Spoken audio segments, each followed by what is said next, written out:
Okay, in Monday's class on May 6th, students came in and created this verb chart for the verbs saber and conocer. Both of these verbs mean to know in Spanish, but you use them in different situations.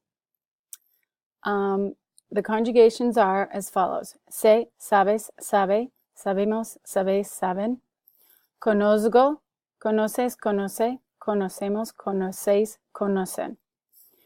In class, we talked about the fact that they both mean to know, but we also talked about how they are irregular in the yo form in the present tense. So if you notice, instead of sabo, it is S-E with an accent, se. Instead of conozco, you add a Z to make it sound like this, conozco. Mrs. Murney, if you're still in the building, please come to the main office. Mrs. Murney. So the two main things that I want you to know is that these two verbs mean to know. They're irregular in the yo form, and you use them in different ways. So when talking about saber, you use it when it's talking about knowing a fact or some information about something or how to do something. Yo sé dónde está el mercado. It's a fact that you know where the supermarket or the market is, or it's a piece of information that you know. No sabemos a qué hora vamos al mercado. We don't know what time we are going to the market. So that's a piece of information. Ellos saben regatear. They know how to bargain. This is how to do something. If you are talking about saber and how to do something, you will see an infinitive afterwards. You could never use conocer and then follow it with an infinitive. So even if you don't remember how to use saber, if you remember that an infinitive needs it, then you can still get a correct answer. So conocer means to be acquainted with someone or familiar with them. So it could be acquainted with people or places, and this is complex or abstract concept. That's like talking about art or literature rather than just simple facts. So the first example says, Yo conozco a Luis. Because Luis is a person that you know, a person that you're familiar with or acquainted with, you use conocer. Don't forget to put that A. Ella conoce a su hermano. Brother is a person, she knows your brother. And then finally, los alumnos, the students, conoce bien la arquitectura española. So students know Spanish architecture very well. In other words, they studied it, they've been to Spain perhaps, but it's something that they really understand and know. Let's take a look at another slideshow and see if there's anything that I did not cover here. So, in summary, they both mean to know. They both are irregular in the yo form. Facts, info, how to do, irregular in the yo. Here are examples. Piece of information, the date of someone's birthday, someone's phone number, how to do something, skiing, speaking Italian, playing the piano. With saber, it's the only one that can be followed by an infinitive. And here are some key words that tell you to use saber.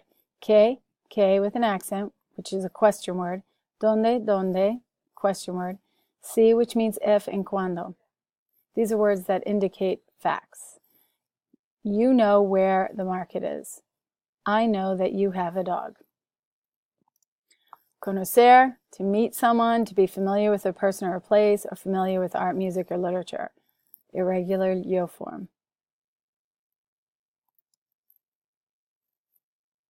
And examples. I know Taylor Swift.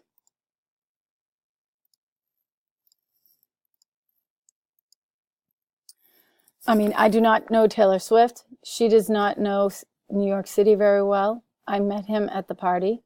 Do you know Shakira's music? And my mother knows the history of Spain. Okay, and then because of MCAS, I wanted to make sure that everyone's getting their practice. So I assigned all of the activities in eStudio that I want you guys to complete by Friday. If you were absent Monday, you can have the weekend, but we're going to have a quiz on this material next Thursday on the 9th. So, no, not on the 9th, the 16th. All right, so if you go to the e-textbook,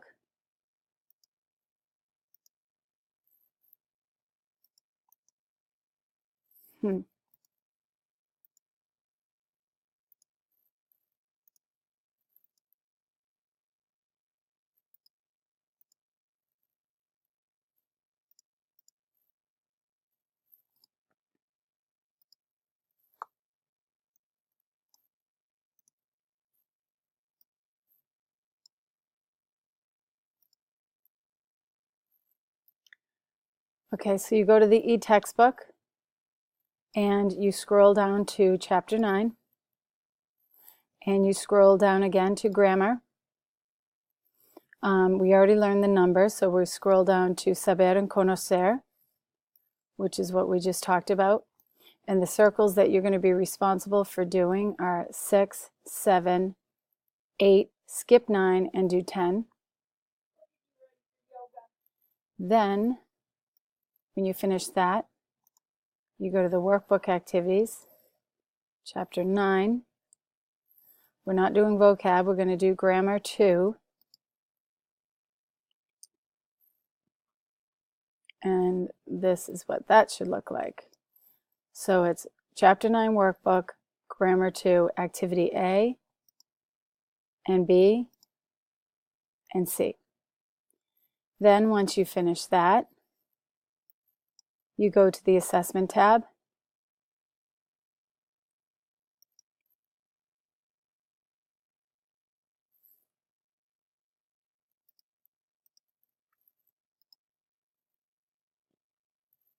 And you go to chapter 9. And there's the quiz for Saber and Conocer. So once you hit submit, it's going to give you a grade, and that will tell you if you are understanding the material. And you can always go back and correct your mistakes and resubmit the assignment.